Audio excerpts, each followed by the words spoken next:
Vivian का दर्द छलका है, वो भी अरफीन के सामने। देखिए, सब लोग जो है अलग अलग पर्सनालिटी के इस घर में आए हैं। कभी किसी को किसी और से प्रॉब्लम हो जाती है, तो कभी किसी को फिर से किसी और से प्रॉब्लम हो जाती है। जैसे कि अलग जो कि रजत है वो अलग ही बजे जाता है। अब पहले जो है वो खाना खाने के लिए तैयार था, पर अरफीन ने जब बोला कि भाई मेरे काम को लेके उसने इतनी सारी चीज़ें बोली तो मैं तो खाना नहीं खाऊंगा। जिस चीज़ से जो है रजत भी बोला कि भाई मैं भी नहीं खाऊंगा जब तक अरफीन नहीं खाएगा। तो वो एक अलग ही अपने धुन में जो है वो सवार हुआ है रजत। पर अरफीन की अगर बात करें तो अरफीन को बहुत ज़्यादा हर्ट हुआ है। अरफीन से काफ़ी छोटा भी है अविनाश, और अविनाश ने उसके काम को लेकर इतनी सारी बातें बोली। तो इन सब चीज़ों को देखते हुए जो है अब विविन जो है बहुत ही अच्छी अच्छी बातें बोल रहे हैं अरफीन को। अरफीन को विविन ने बोला कि देखो, मैंने जो है उसको समझाया कि फिजिकल किसी को भी लात मारनी है ना मार ले, पर किसी के पेट पे लात नहीं मारते, किसी के काम को लेके ये सब चीज़ें नहीं बोलते। आप ऐसा करो, आप उसके पास बैठो।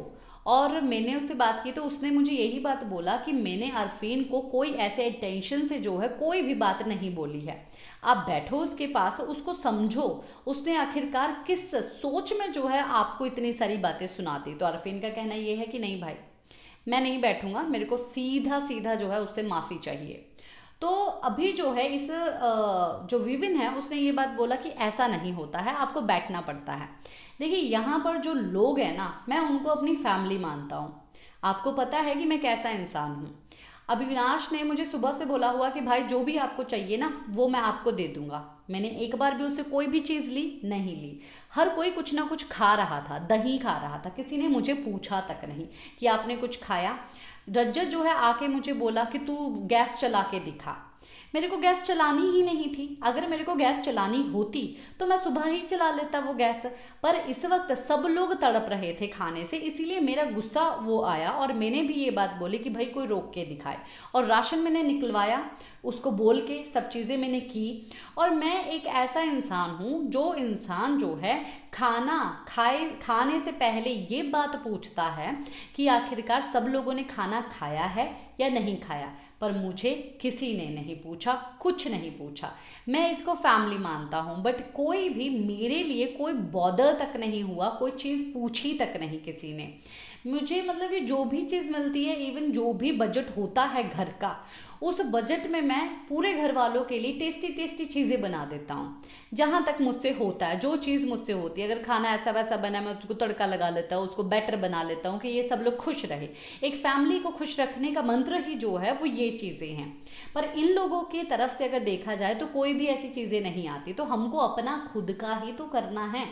तो ये चीज़ें जो है समझाते हुए ये भी बात बोले कि बाथरूम इतना गंदा होता है। मैं बाथरूम को जाके मैं बोलता नहीं किसी को कि किसी ने क्या किया क्या नहीं किया, मैं जाके साफ कर देता हूँ। तो ये बातें बोलते बोलते अरफीन को ये बातें समझाते समझाते खुद काफ़ी ज़्यादा इमोशनल हो गए। तो इनका कहना ये है कि भाई जिनके बारे में मैं सोच रहा हूँ वो मेरे बारे में तक नहीं सोच रहे हैं। तो आप एटलीस्ट अपने बारे में सोचो और आप उस चीज़ को क्लियर करो कि हाँ भाई ये चीज़ें क्यों बोली। तो उसका भी पॉइंट ऑफ व्यू जो है वो आपको पता चलेगा ना। तो आपको पता चलेगा तो आपके माइंड में और भी चीज़ें जो है वो क्लियर होंगी। तो ये बात तो एकदम विविन ने जो है वो सही बोली। पर अरफीन अब खाना खाएंगे या नहीं खाएंगे, अविनाश को समझा पाएंगे और भी ज़्यादा कि भाई उसको समझाना से पहले तो उससे सीधा माफ़ी मांग ले। तो ये देखना तो काफ़ी ज़्यादा इंटरेस्टिंग रहेगा। अगर कुछ भी ऐसी चीज़ हुई कि विविन इसमें कामयाब हुए या नहीं, वो मैं आप तक अपनी वीडियो के ज़रिए पहुंचाती रहूँगी। इसी के साथ मैं लेती हूँ इजाज़त। नमस्कार।